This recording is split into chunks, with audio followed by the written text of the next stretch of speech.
बिलासपुर के कोठीपुरा में स्थित अखिल भारतीय आयुर्विज्ञान संस्थान में मरीजों को लाइन में खड़े होकर पर्ची बनाने का इंतजार नहीं करना पड़ेगा। जल्द ही यहां QR कोड स्कैन कर पंजीकरण की सुविधा शुरू होने जा रही है। यह प्रक्रिया पूरी तरह से शुरू करने के लिए उपकरण जल्द ही स्थापित कर दिए जाएंगे। एम्स प्रबंधन ने आग्रह किया है कि सभी लोग अपने फोन पर आभा ऐप डाउनलोड कर लें। एम्स में पंजीकरण के लिए आधार कार्ड को आवश्यक कर दिया गया है। उधर एम्स के MS डॉक्टर दिनेश वर्मा ने बताया, इस नई सुविधा के लिए आभा ऐप डाउनलोड करना जरूरी है। जिन्होंने ऐप डाउनलोड की होगी वे काउंटर पर जाएंगे और ID स्कैन करने के बाद कुर्सी पर जाकर बैठ जाएंगे। उसके बाद उसका सारा रिकॉर्ड आ जाएगा और मरीज को पर्ची के लिए लाइन में भी नहीं लगना पड़ेगा। अभी एक्चुअली क्या हो रहा है कि जैसे पेशेंट्स आते हैं रजिस्ट्रेशन के लिए, तो रजिस्ट्रेशन में बहुत सारे पेशेंट्स हैं तो लाइन भी काफ़ी लंबी लगती है। तो अभी हम जो प्लान कर रहे हैं वो उस सिस्टम को कम्प्लीटली डिजिटलाइज करके और उसको आभा के साथ में हम जोड़ने का प्लान कर रहे हैं। आभा एक गवर्नमेंट ऑफ इंडिया की एक कोशिश है कि उसमें बेसिकली क्या होता है कि एक आभा ID बनता है। कोई भी अपने मोबाइल फ़ोन पे आभा ऐप डाउनलोड कर सकता है। आभा ऐप डाउनलोड करके और उसमें 1 टाइम रजिस्ट्रेशन करना पड़ता है। तो ये रजिस्ट्रेशन में क्या होता है कि जो पेशेंट का आधार कार्ड के साथ में उसकी लिंकिंग हो जाती है। तो बहुत ही सिंपल प्रोसेस है, बहुत ही शॉर्ट प्रोसेस है।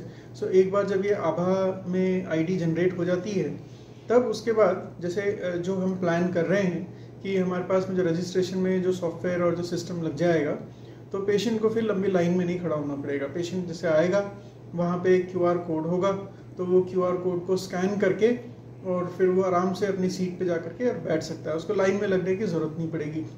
तो एक तो ये वाला बेनिफिट मिलेगा जब हमारा ये सिस्टम आभा के साथ में जुड़ जाएगा, तब ये जा करके ये बेनिफिट मिलेगा। दूसरा कि जब रजिस्ट्रेशन विंडो पे पेशेंट जब पहुँचता है फाइनली, तब उसको डिटेल्स भरवाने पड़ते हैं कि नाम क्या है और एज क्या है, father's name, mobile number, address, ये सारी चीज़ें भरवानी होती हैं।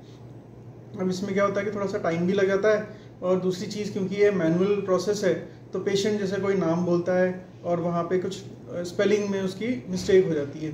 अब कई बार क्या होता है कि आगे चल के जैसे सर्टिफिकेट्स बनते हैं तो फिर वो उस डॉक्यूमेंट के हिसाब से बन जाते हैं जो कि गलत हो जाते हैं।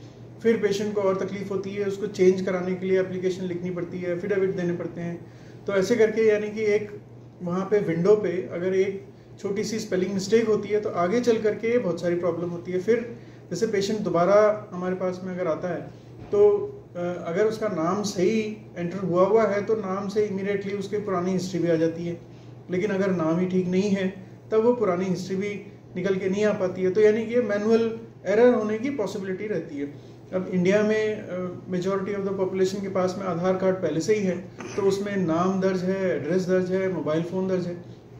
तो जब ये आभा ऐप में जब इसकी लिंकिंग हो जाती है तो वहाँ पे जब पेशेंट आता है तो ऑटोमेटिकली उसका सारा डेटा हमारे पास में जो आधार लिंक्ड है, जो आधार में डेटा है वो हमारे पास में आ जाता है। तो ऐसे करके जो उसकी मिस्टेक्स है वो मिस्टेक्स होने की पॉसिबिलिटी भी कम हो जाती है।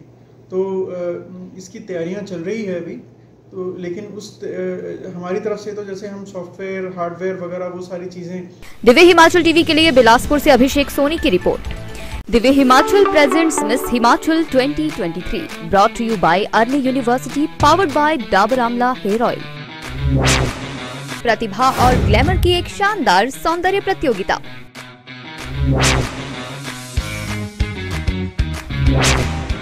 13 फरवरी से प्रदेश भर में ऑडिशन शुरू। विजेताओं को मिलेगा 1 लाख तक का cash prize.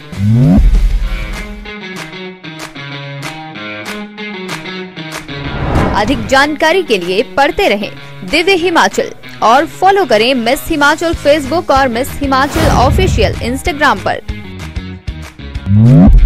Miss Himachal 2023 brought to you by Arni university, powered by Dabur Amla Hair Oil, beauty partner Rosa Herbal Care, hospitality partner Velvet Clarks Exotica Zirakpur, radio partner Big FM।